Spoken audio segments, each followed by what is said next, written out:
Hello, anybody who's watching this. Welcome to my reaction to Soldier ODs on Meth. Meth. Kind of sound like math. Just one letter off. Anyway, his crazy adventure. Tales from the Battle by Cuxio. That one was obvious, but yeah.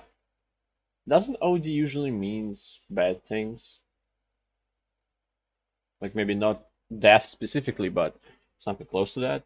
We'll see. But this video was recommended by Tom Vinton. Of course it was. Uh, because I said it's gonna be 6 videos, so this is number 3. And thank you, Tom. As always, thank you. I'm in your eternal gratitude.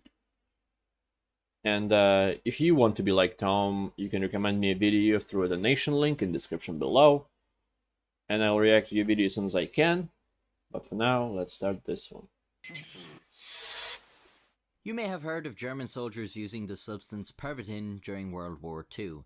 It was a drug that came in little tablets that, when consumed, would increase the soldier's alertness, decrease his desire for sleep and food, and overall boost his mood and take his mind off the horrors of war.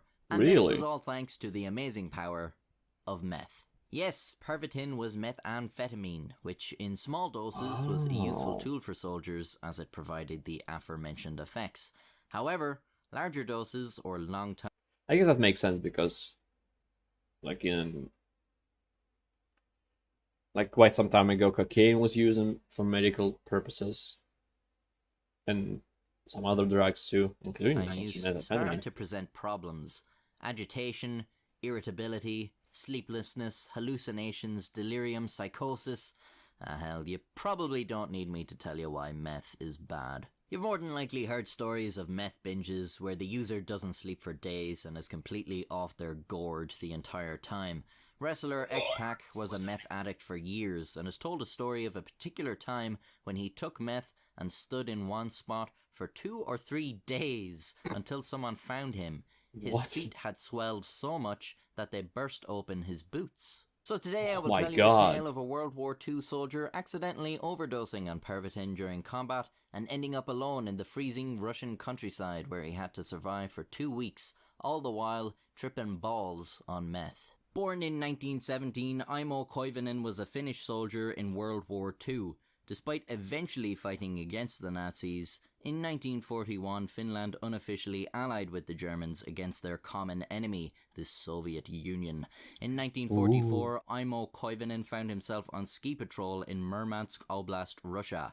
The unit had been on the move almost non-stop for 2 days, but were now setting up a small camp in the forest to take a small break.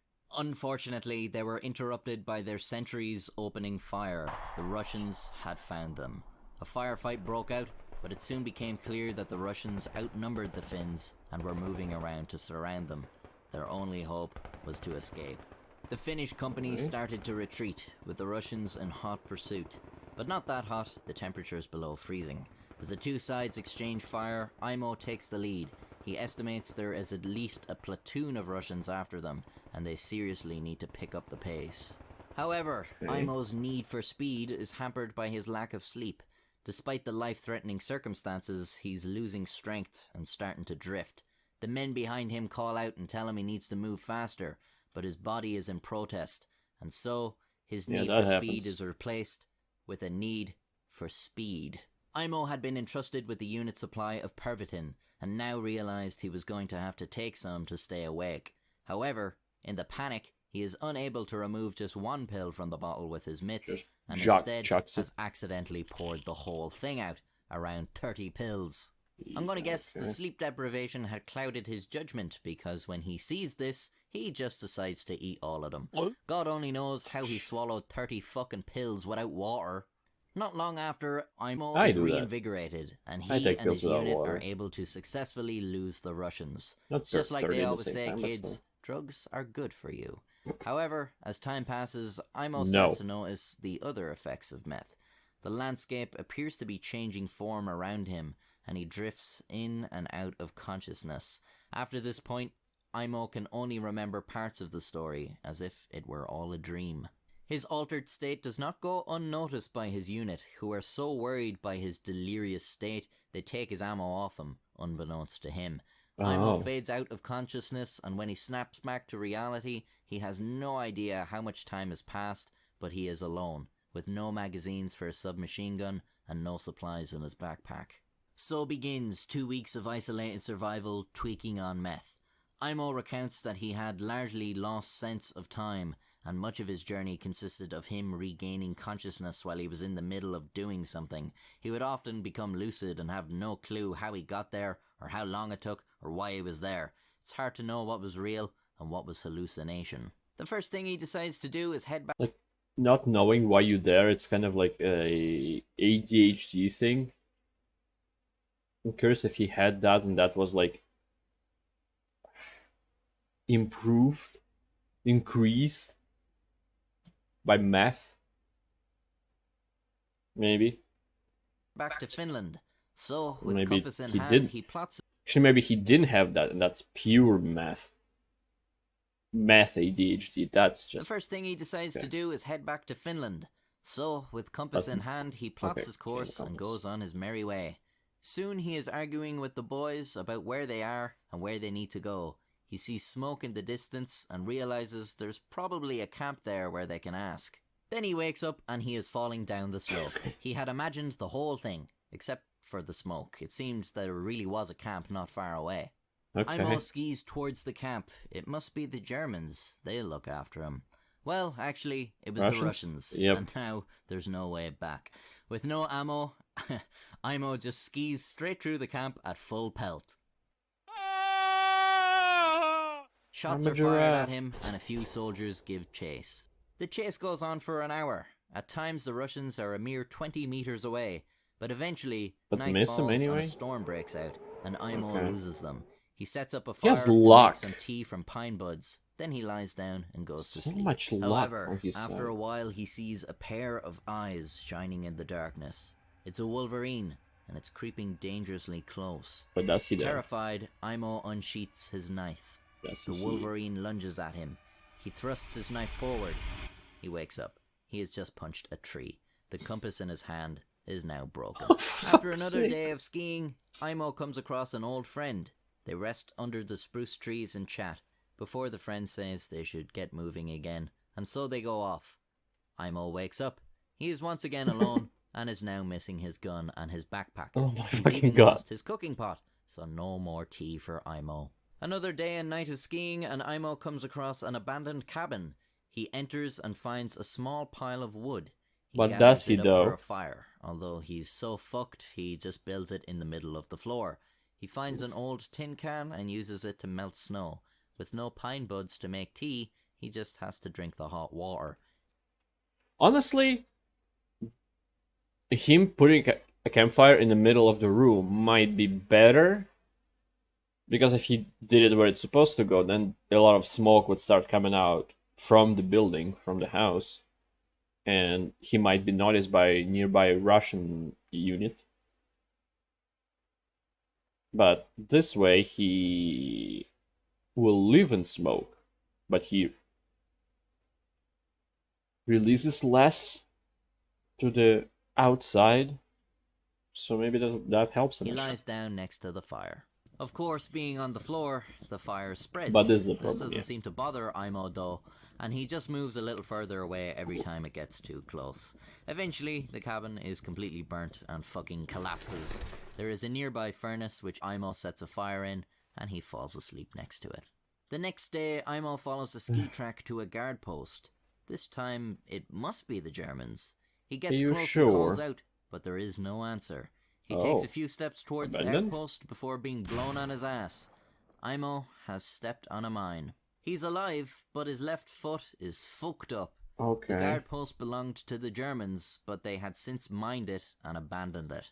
As the cold is unbearable, Imo crawls 100 meters towards a dugout to take shelter. He pulls at the door before being hit with a blinding light. When he awakes, he is 30 meters away from the dugout. The door was rigged with an explosive. Now his eyes and head hurt, and his trousers have the arse torn out. This is the end of his journey. He can't continue like this. He must simply wait. He rips off the front of his shirt and uses it to bandage his left foot. He makes a small fire from which he is able to boil water. He is starving, in pain, weak, and freezing cold. The nights and days pass by until one day there is a shot. The Russians are approaching. Imo prepares to meet his maker until he hears shouting. The language is not Russian, but Finnish. He calls out to the soldiers for help. He is saved. The soldiers explained their sergeant had just stepped on a mine and they need to take him back to safety first, but they will return. He tries to argue, but they leave. Imo wonders... Weird that they couldn't take 2 people. Maybe there's a small amount of them. Will they even remember him by the time they get back? Will he still be alive? Were they even real? Again, days pass by. Yeah, that's the biggest problem. One day, Were they real? a Siberian jay lands nearby. Slowly, Imo lifts his ski pole and with his last remaining strength, brings it down on top of the bird, killing it. He plucks most of the feathers and he just fucking eats the thing raw. Imo thinks it is delicious. Some time later, he hears a plane overhead. It is German reconnaissance. Imo shakes his ski pole and the pilot seems to take notice as the plane begins to circle overhead. But is the plane real? Imo is reached by Finnish and German soldiers. They had been searching for him after they noticed his absence from the unit. The Germans clear the minefield and Imo Koivunen is rescued. At the hospital, Imo learns he had been on his own for 2 weeks and the guard post he had spent half that time lying in was 400 kilometers from where he had started. His 400 is measured 200 beats per minute and he weighed a shocking 43 kilograms. But he has survived. And like all meth abusers, Imo Koivunen lived a long and happy life, dying in 1989 at the age of 71. Actually, I suppose that isn't really that old. Maybe meth isn't good for you after all. I wouldn't know. I've never tried it. It's not really a big thing in Ireland. So until I open a PO box and let you all send me some, I suppose I'll just have to stick with good old harmless alcohol. This is your own doing. With X-Pac? Smash those teeth out with his hammer. Boom!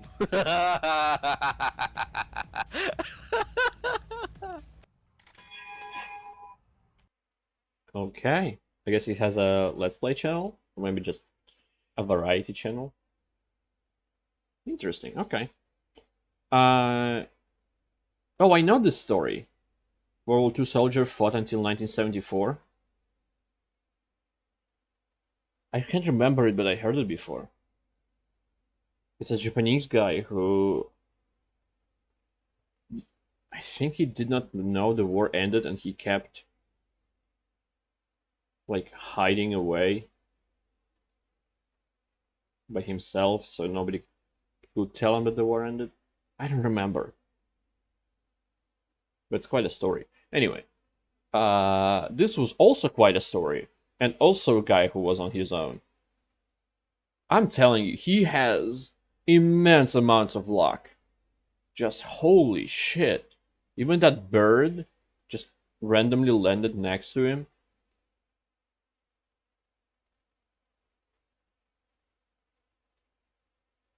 And did not fly away as he started to use his ski pole as a mace. He incredibly lucked out. After stupid decisions, he lucked out.